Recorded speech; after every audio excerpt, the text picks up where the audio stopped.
back to 2017, 2018. I was at Dragon Chain at the time. We were early trying to figure out, enterprise use cases, for permission blockchains, what we're all talking about up here.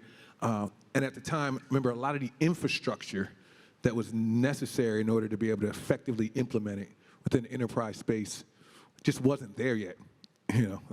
Wallets, my goodness, how have you been able to address that, now, and how do you make it easy for people to be able to step in and adopt? So, it's the Wayne Gretzky thing. You don't develop for what's available today. You develop for what's going to be available in the future. And so there were quite a few things that the technology wasn't quite there for when we were starting.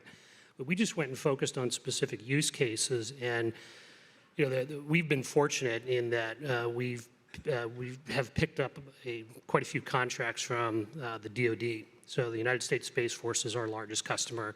And what we do for them is anytime they launch a spy satellite, so this is the National Security Space Launch Directorate, before they launch that rocket, they run down the pedigree of every single component on the rocket.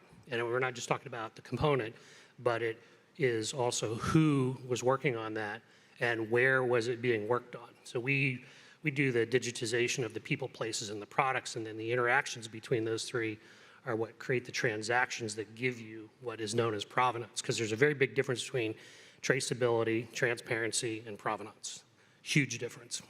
And I'm just gonna, sorry, let me riff here, but I assume, can you also then in this system have visibility into like who's certified to work on these parts? Were they the certified individuals, the ones that service these individual components, all of that? Full tracking and history? Yeah, we believe what's being created now, if you go back to Jeffrey Moore's system of record, system of engagement, systems of signals, and we believe there's now this fourth computing system called systems of evidence.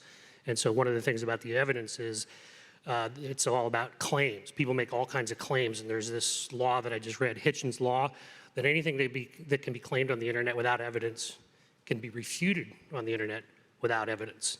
And so you have to have evidence to back up any claim that you make. So the provenance chain is all about a system of evidence, which is here's the claim that's being made, and here's the evidence that supports that claim. Let the buyer or the person who's interacting choose whether or not that meets their requirements.